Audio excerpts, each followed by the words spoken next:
السلام علیکم دوستو، میرا نام ہے نیاز اور آپ دیکھ رہے ہیں اسلامک اردو نیٹ ورک۔ پیارے دوستو، ایک رات کا ذکر ہے۔ حضرت عمر فاروق معمول کے مطابق حضرت ابن عباس رضی اللہ تعالیٰ عنہ کو ساتھ لے کر مدینہ منورہ کی گلیوں کا گشت لگا رہے تھے۔ رات کافی ہو چکی تھی، مکانوں اور خیموں کی روشنی بند ہو چکی تھی۔ مدینہ منورہ کے لوگ گہری نیند میں سو رہے تھے، مگر ایک پھٹے پرانے خیمے میں ابھی تک چراغ جل رہا تھا اور دو عورتوں کی باتیں کرنے کی آواز آ رہی تھی۔ عورتوں میں ایک ماں تھی اور ایک دوسری اس کی بیٹی۔ ماں بیٹی سے کہہ رہی تھی، دودھ بیچ کر جو پیسے تو لاتی ہے وہ اتنے کم ہوتے ہیں کہ بڑی مشکل سے چلتا ہے۔ میں جب تیری عمر کی تھی تو دودھ میں پانی ملایا کرتی تھی اور بڑے آرام سے گزر بسر ہوتا تھا۔ بیٹی میری بات مان اور صبح سے دودھ میں پانی ملانا شروع کر دے، 4 پیسے زیادہ آئیں گے تو گھر کی حالات سدھر جائے گی۔ بیٹی ماں کو ٹوکتے ہوئے کہتی ہے، ماں توبہ کرو، کیسی بات کرتی ہو؟ آپ کو سمجھاتے ہوئے کہنے لگی، ماں جب تم دودھ میں پانی کی ملاوٹ کرتی تھی تب اس وقت تم مسلمان نہیں تھی۔ الحمدللہ اب ہم مسلمان ہیں، ہم دودھ میں پانی نہیں ملا سکتے۔ ماں بولی، آخر اس میں حرج ہی کیا ہے؟ دودھ میں پانی ملانے سے اسلام پر کون سی آنچ آ جائے گی؟ بیٹی ذرا سخت لہجے میں بولی، اماں تمہیں کیا ہو گیا ہے؟ کیا تم بھول گئے ہو ہمارے خلیفہ حضرت عمر ابن خطاب رضی اللہ تعالیٰ عنہ کی ہدایت کے مطابق دودھ میں پانی بالکل نہیں ملانا چاہیے؟ ماں نے جواب دیا، بیٹی کیا خلیفہ نہیں جانتے کہ ہم جیسے غریب اگر دودھ میں پانی ملا کر نہیں بیچیں گے تو 2 وقت کی روٹی کیسے حاصل کریں گے؟ بیٹی نے اپنا فیصلہ سناتے ہوئے کہا، میری اماں اس طرح حاصل کی ہوئی روٹی حلال رزق نہیں ہے۔ میں مسلمان ہوں اور کوئی ایسا کام نہیں کروں گی جو خلیفہ کی ہدایت کے خلاف ہو اور اسلامی تعلیمات کے بھی خلاف ہو۔ ماں نے پھر سے بیٹی کو سمجھانا چاہا کہ یہاں کون سے خلیفہ بیٹھے ہیں جو دیکھ رہے ہیں، انہیں تو کانوں کان کا خبر نہیں ہوگا۔ اب تم سو جاؤ، صبح صبح میں دودھ میں پانی ملا دوں گی۔ پیارے دوستو، بیٹی تڑپ کر کہنے لگی، اماں نہیں، بالکل نہیں، خلیفہ نہیں دیکھ رہے ہیں تو کیا ہوا، اللہ تو دیکھ رہا ہے۔ اس کے بعد خیمے میں خاموشی چھا گئی، چراغ بجھا دی گئی اور ماں بیٹی دونوں سو گئی۔ دوسرے دن صبح ہوتے ہی امیر المومنین حضرت عمر ابن خطاب رضی اللہ تعالیٰ عنہ نے اس لڑکی کے گھر ایک شخص کو دودھ خریدنے کے لیے بھیجا۔ جب وہ شخص دودھ لے کر آیا تو آپ نے دودھ کی تحقیق کیا تو دودھ بالکل صحیح تھا، اس میں پانی کی ملاوٹ بالکل نہیں تھی۔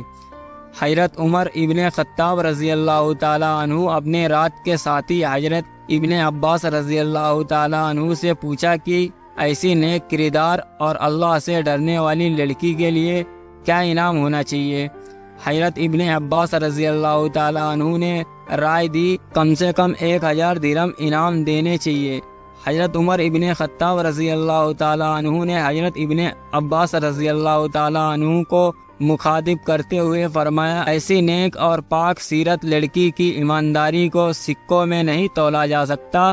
میں اس لڑکی کو ایسا انعام دینا چاہتا ہوں جو اس کے شان کے مطابق ہو، یعنی اس لڑکی کو وہ انعام دوں گا جس کی وہ حقدار ہے۔ ماں اور بیٹی کو حضرت عمر کی دربار میں بلایا گیا اور رات کا پورا واقعہ انہیں پھر سے سنایا گیا۔ ماں کے چہرے پر مایوسی آ گئی اور شرمندگی سے اپنا سر نیچے کر لی اور بیٹی کا چہرہ صداقت کی نور سے جگمگا اٹھا۔ حضرت عمر ابن خطاب رضی اللہ تعالیٰ عنہ نے کہا، اسلام کو تم جیسی بیٹیوں کی ضرورت ہے۔ پھر حضرت عمر نے کہا، مسلمانوں کا خلیفہ ہونے کی حیثیت سے میری خواہش ہے کہ میں تمہیں اپنی بیٹی بنا لوں۔ حضرت عمر رضی اللہ تعالیٰ عنہ کے 2 بڑے بیٹے حضرت عبداللہ اور حضرت عبد الرحمن کی شادی ہو چکی تھی، مگر آپ کے تیسرے بیٹے حضرت عاصم کی شادی نہیں ہوئی تھی۔ حضرت عاصم قدوار اور حسین شخصیت کے مالک تھے، اپنے وقت کے اچھے شاعر اور عالم تھے اور اسلامی اخلاق اور سیرت کا نمونہ تھے۔ اس کے بعد اس نیک سیرت لڑکی کا نکاح ان کے ساتھ کر دیا گیا۔ خلفائے راشدین حضرت صدیق اکبر رضی اللہ تعالیٰ عنہ اور حضرت عمر رضی اللہ تعالیٰ عنہ اور حضرت عثمان غنی رضی اللہ تعالیٰ عنہ اور حضرت علی رضی اللہ تعالیٰ عنہ کے بعد اگر کوئی خلیفہ منصب کا حقدار ہوا تو وہ حضرت عمر بن عبدالعزیز تھے، اور یہ اسی نیک سیرت دودھ میں پانی نہ ملانے والی لڑکی کے نواسے تھے، اور اسلام کو ایسے لوگوں پر ہمیشہ رزق آتا ہے۔ محترم عزیز دوستو، کیا خوب لوگ تھے اور کیا عظیم حکمران تھے۔ آج کل ہم شکایت کرتے ہیں کہ ہمارے اوپر جو آج حکمران سلطنت ہے وہ ہم پر ظلم کرتے ہیں۔ حقیقت یہ ہے کہ جیسا حکمران ویسا ہی عوام، اور جیسی عوام ویسا حکمران ان پر مسلط کر دیا جاتا ہے۔ اگر ہم بدلاؤ چاہتے ہیں اور سچ میں بدلاؤ چاہتے ہیں تو سب سے پہلے اپنے آپ کو بدلنا، اپنی خواہشات کو مارنا ہوگا، اسلام کے راستے پر اپنی زندگی کو گزارنا ہوگا، حضرت محمد صلی اللہ علیہ وسلم، خلفائے راشدین اور صحابہ اکرام رضی اللہ تعالیٰ عنہ کے بتائے ہوئے راستوں پر چلنا ہوگا، تب جا کر ہماری زندگیاں اور ہمارے حالات تبدیل ہوں گے۔